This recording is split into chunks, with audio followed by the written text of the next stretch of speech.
And just to let everybody know, I didn't expect to have this many people sign up for us, and I know we don't want to keep Daniel waiting too long after 9 o'clock. So some of you who are toward the end of the sign-up sheet, we may not get to you, and for that I really do apologize. But some of the people that are speaking, if they, I don't want to tell you to keep it short, but if they want to, that's definitely an option. So everything to change up here at the podium. So I'm going to give the next speaker a chance. Dave Ornick.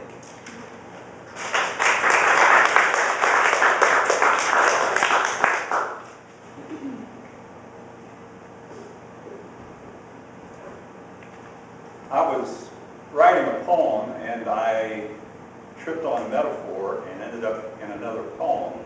So I will read the diversion poem first. You can see they're somewhat bookends, and they're a tribute and a memory to my grandparents, Hayes and Fanny. Grandpap's rocker. Into it slumped the scarecrow, sometimes farmer, sometimes dog-hole coal miner, breathing clogged by the black dust, devouring him like an internal vulture. His shaky voice gargled and gurgled through the phlegm. The darkened parlor lit only by the open coal fireplace, its orange glow slowly wavering as if on a capricious rheostat. The coal that comforts him is the coal taking him away. Still dressed in his clothes of the day, overalls and long underwear, the farmer's shoes stayed tied on the wasted man of dried leather. I'd watch him jerk, cough, then gag until I thought he'd heave up his guts, trying to rid himself of the twin albatrosses that once were lungs. He'd spit in the coffee can, then he'd quiet back for a few more minutes until it happened again. The resting scarecrow works to breathe in the rocker that shouldn't move at night.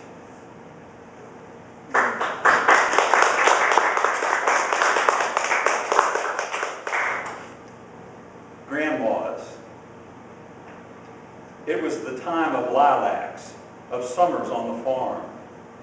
City kid, culture shocked by the uneducated grandparents, living among their ain'ts and coal fires, double negatives and colloquialisms that either confused or amused.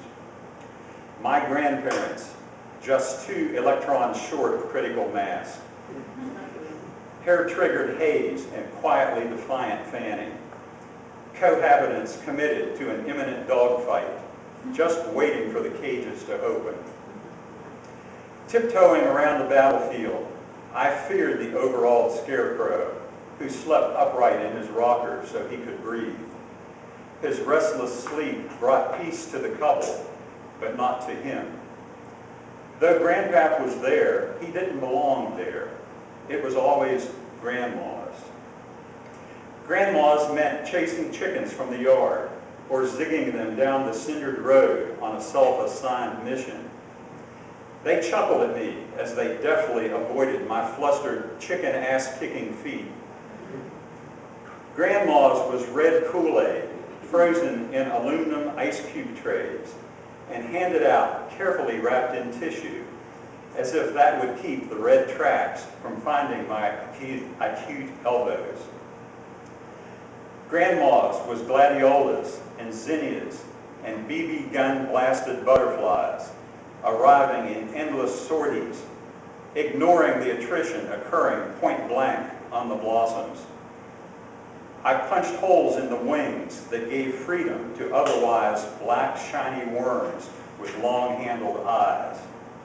Wings like tiny patchwork quilts fluttering near those on the backyard line. 50 years later, I grieve, paying penance with my offering of butterfly bushes.